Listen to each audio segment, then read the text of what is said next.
Assalamualaikum warahmatullahi wabarakatuh. Apa kabar teman-teman semua?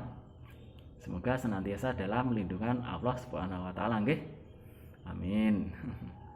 Teman-teman semua, pada kesempatan kali ini saya ingin sedikit membahas tentang sirah Nabi.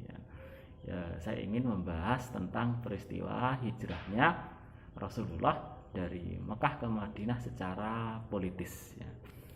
Nah, teman-teman semua, kita tahu bahwa Rasulullah Shallallahu Alaihi Wasallam ketika menyampaikan Islam di masyarakat Mekah, jumlah orang yang mengikuti beliau di Mekah tidak terlalu banyak.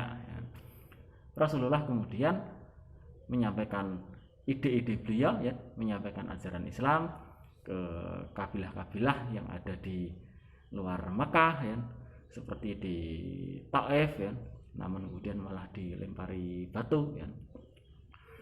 Kemudian Rasulullah pun juga ketika musim haji, banyak orang dari seluruh jazirah Arab yang berdatangan ke Mekah, dari luar kota Mekah tentunya. Kemudian Rasulullah pun mencoba untuk menyampaikan ke orang-orang yang berhaji itu pula, yang datang dari luar kota Mekah. Rasulullah Shallallahu Alaihi Wasallam kemudian bertemu dengan beberapa orang dari Madinah, di antaranya adalah Asad bin Zurarah dan rombongannya. Rasulullah kemudian ngobrol-ngobrol dengan Asad bin Zurarah. Kemudian Asad bin Zurarah pun kemudian masuk Islam, karena apa yang disampaikan Rasulullah itu dalam pandang Asad bin Zurarah seperti apa yang disampaikan oleh orang-orang Yahudi, yang hidup di sekitar Madinah. Kita tahu Asad bin Zurarah dan rombongannya itu berasal dari Madinah, yang di sana ada banyak orang Yahudi, yang menyampaikan seolah-olah akan muncul kemudian Nabi,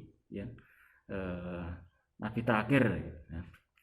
Nah, maka kemudian mengetahui hal itu, Asad bin Zurarah pun kemudian tidak ingin didahului oleh orang-orang Yahudi. Lantas kemudian Asad bin Zurarah pun mendahului mereka untuk mengikuti Rasulullah, masuk Islam kemudian. Setelah itu kemudian Asad bin Zurarah pun pulang ke Madinah. Nah, kemudian pada musim haji tahun berikutnya, Asad bin Zurarah pun kembali ke Mekah, dan kemudian bertemu lagi dengan Rasulullah. Mereka ngobrol-ngobrol, Islam yang disampaikan Rasulullah ke Asad bin Zurarah didakwahkan oleh Asad bin Zurarah kepada orang-orang Madinah. Kemudian pada musim haji tersebut, Rasulullah kemudian mengikut sertakan Mus'ab bin Umair, dengan rombongan Asad bin Zurarah ke Madinah. Nah, saat itulah kemudian Mus'ab bin Umair memulai dakwah di Madinah, dakwah kepada masyarakat Madinah, kepada para pembesar-pembesarnya. Bertemulah kemudian Mus'ab bin Umair dengan Usaid bin Hudair, salah satu tokoh. Usaid bin Hudair kemudian ngobrol dengan Mus'ab bin Umair yang semula menolak. Kemudian Usaid bin Hudair kemudian masuk Islam.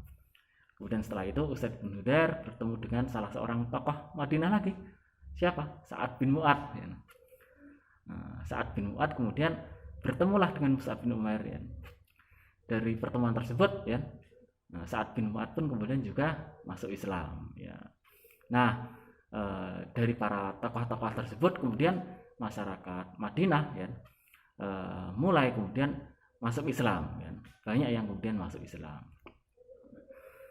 Kemudian pada musim haji tahun berikutnya lagi, datanglah 70 sekian orang, dari Madinah ke Mekah,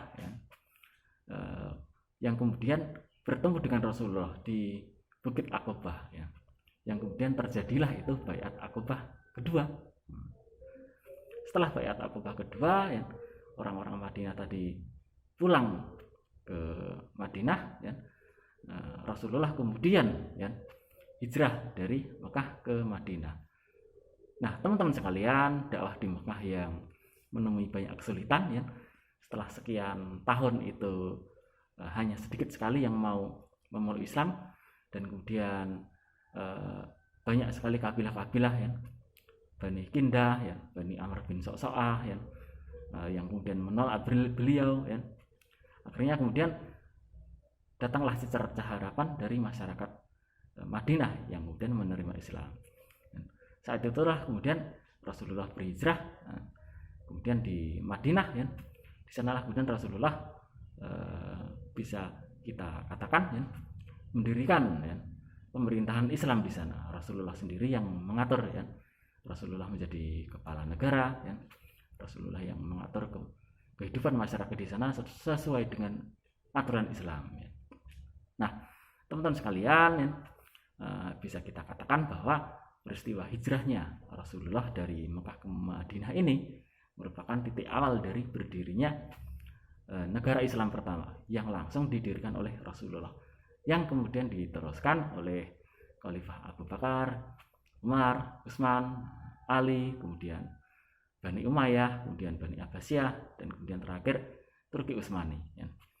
Nah, teman-teman sekalian, ketika itu ya, Rasulullah sudah berada di Madinah, sudah memiliki kekuasaan ya, maka kemudian Rasulullah menerapkan hukum-hukum Islam untuk mengatur masyarakat ya, baik dalam aturan pergaulan ya, aturan muamalah maupun aturan-aturan yang lainnya. Ketika itulah Rasulullah SAW dan kaum muslimin memiliki negara maupun pemerintahan sendiri, yaitu Khilafah Islamiyah.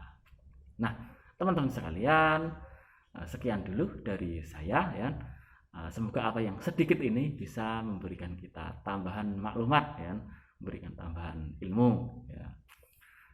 Kita jumpa lagi di lain waktu dengan topik dan pembahasan yang berbeda. Sekian dari saya. Wassalamualaikum warahmatullahi wabarakatuh.